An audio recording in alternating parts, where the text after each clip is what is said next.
Barchaga assalomu alaykum. Sizlar bilan Zahir Masharipov. Hurmatli do'stlar, kanalda yangi bo'lsangiz, kanalga obuna bo'lishni va videolarga like bosishni unutmang. Bugun biz sizlar bilan Все оттенки Tokio deb nomlangan filmni qisqa ko'rinishda ko'rib chiqamiz. Margaret ismli yosh va jozibali amerikalik ayol Tokioga yapon styuardessalariga inglizcha talaffuzni o'rgatish uchun keladi. Kunduzi u uchish akademiyasida ingliz tilidan dars beradi va kechqurun do'stlari Inessa va Lem bilan barda uchrashadi. Shunday oqshomlardan birida Margaret hojatxonaga navbat kutayotgan birinchi yapon yigiti bilan o'pishishni boshlaydi. Lekin keyin sarguzashtlar qidirib ketish taklifi bilan do'stlari yoniga qaytadi. Margaret bilan yolg'iz qolgan Lem qizga ular birgalikda yaxshi vaqt o'tkazishlari mumkinligiga ishora qiladi. Ammo Margaret yigit unga xuddi akasi singari kabi ekanligini aytib, uni rad etadi. Ko'chada qizning yonida mashina to'xtaydi. Rulda o'tirgan odam Margaretni uzoq vaqt tekshiradi. Shundan keyin u ketadi va qiz to'satdan do'stlariga xonani ijaraga olgan mehmonxonaga borish vaqti kelganini aytadi. Yo'lda Margaret boshqa barga kirib, u bilan birga vaqt o'tkazishga tayyor bo'lgan osiyolikni olib, xonalarni 1 soat ijaraga berish bo'yicha xizmatlarni taklif qiladi. Yangi do'stidan kamarini olib tashlagandan so'ng, Margaret uni bo'ynidan yigitdan qattiqroq tortishini so'raydi. Qiz yo'talishni boshlaganini eshitib yigit kamarni qo'yib yuboradi, chunki u buni davom ettira olmaydi. Ertalab Margaret darsga biroz kechikib shoshiladi. Uning ustozi nima bo'lganini yaxshi biladi va qiz dam olishi kerakligini aytadi, chunki u kasal bo'lganga o'xshaydi. Uyga ketayotib Margaret kitob do'koniga kiradi. U yerda Katzo bilan uchrashadi. Ha, kecha uning yonida mashinada to'xtab qizga qarab turgan erkak bilan. U nimani qidirayotganini so'raganida yapon Margaretga ko'z tashlaydi va ketadi. Qiz esa uning orqasidan boradi. Ular sevgi mehmonxonasiga kelishadi. U yerda Margaret qo'llarini bog'lashni so'raydi. Katzo biroz xijolat tortadi, lekin baribir qizning iltimosini bajaradi. Qiz bilan yigit o'rtasidagi yaqinlikdan keyin Margaret hammomga boradi va u chiqib kelganda Katzo allaqachon g'oyib bo'lgan edi. Kechqurun qiz yana do'stlari bilan uchrashishga boradi va ular Margaret nihoyat yapon yigiti bilan yaqinlik qilganini uning ko'zidagi quvonchidan tushunishadi. Darsdan keyin Katzo Margaretni kutmoqda. Erkak birgalikda ovqatlanishni taklif qiladi va bu juftlik yaxshi restoranga kelishadi. Unga kirishdan oldin Katzo poyabzalini yechib tashlaydi. Shunda qiz teshilgan paypoqlarini yopib, Margaret boshqa joyga borishni taklif qiladi. Ovqatlanish vaqtida keksa yapon ularni tasodifan itarib yuboradi. Bu qizni juda ham bezovta qilmaydi, lekin Katzoga bu yoqmaydi. Margaret hojatxonaga borganida Katzo o'sha keksa osiyolik o'z kompaniyasi bilan baland ovozda gaplashib o'tirgan stolga keladi.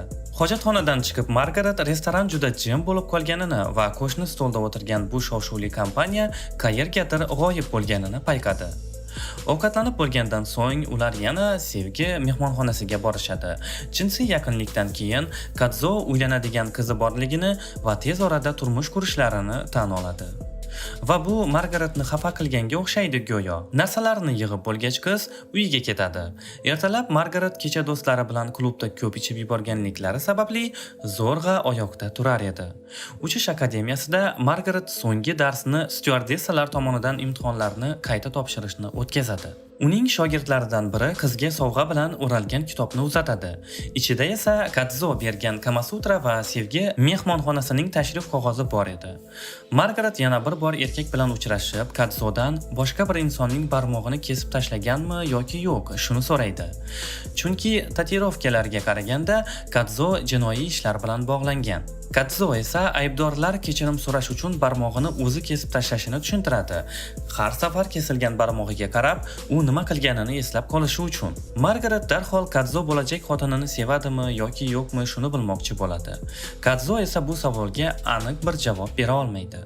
Kechqurun Margaret yana do'stlari bilan tungi klubga boradi. Lem qizlarni do'sti Luiza bilan tanishtiradi. U haqida Margaretga ham, Inessga ham yigit hech narsa aytmagan edi.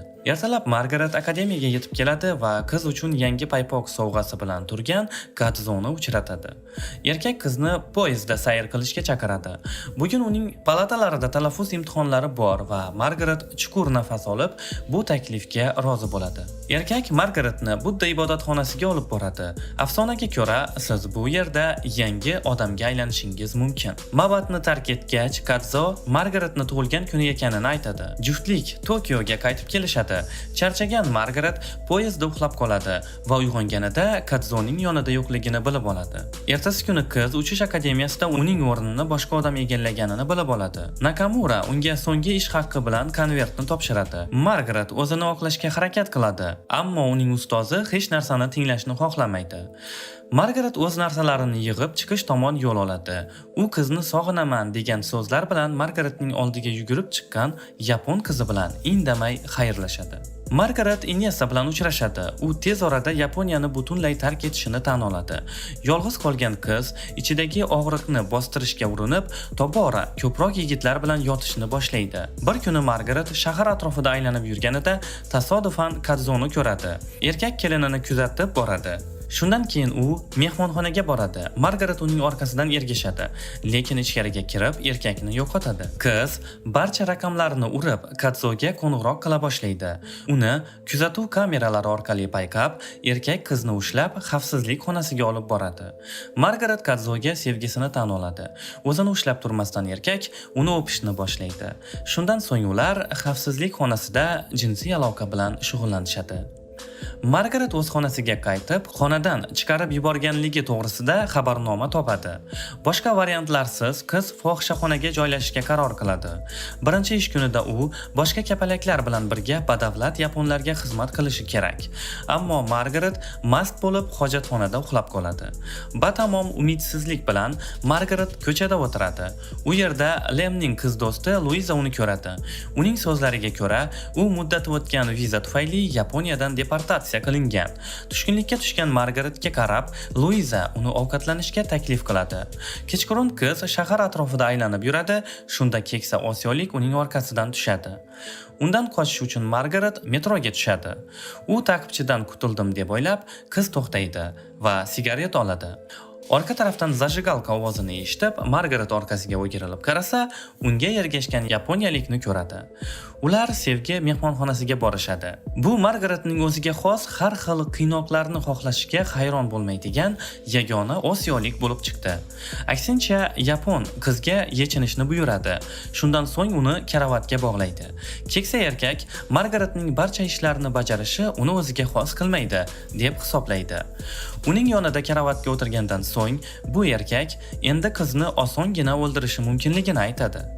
Shu payt Margaretning o'zi uni tezda o'ldirishini so'raydi. Ammo bu yerga o'z vaqtida Kadzo yetib kelib, qizni ozod qiladi. Uning o'ng qo'lida barmog'i yo'q edi. Bu uning kelini oldida aybini yuvganini anglatardi. Margaret Yaponiyani tark etadi. Qiz Kadzoga samolyotdan qo'ng'iroq qilib, endi o'zini qayta tug'ilgandek his qilayotganini aytadi. Kadzo buni eshitganidan xursand ekanligini aytgandan so'ng Margaret erkak bilan xayrlashadi. Samolyot salonida qiz Margaret ingliz tilida talaffuz qilishni o'rgatgan va Margaretni sog'inaman deb aytishga shoshilgan guruh tarkibidagi yapon styuardessasini taniydi. Ular bir-birlarini tanib, tabassum qiladilar va film o'z nihoyasiga yetadi. Hurmatli obunachilar, eslatib o'taman, agar kanalda yangi bo'lsangiz, kanalimizga obuna bo'ling va videolar kengroq tarqalishi uchun videoga like bosing. Va albatta ushbu filmni siz mutlaqo bepul bizning Telegram kanalimizdan ko'rishingiz mumkin. Telegram kanalimiz manzili video ostida qoldirilgan. E'tiboringiz uchun rahmat. Xayr, salomat bo'ling.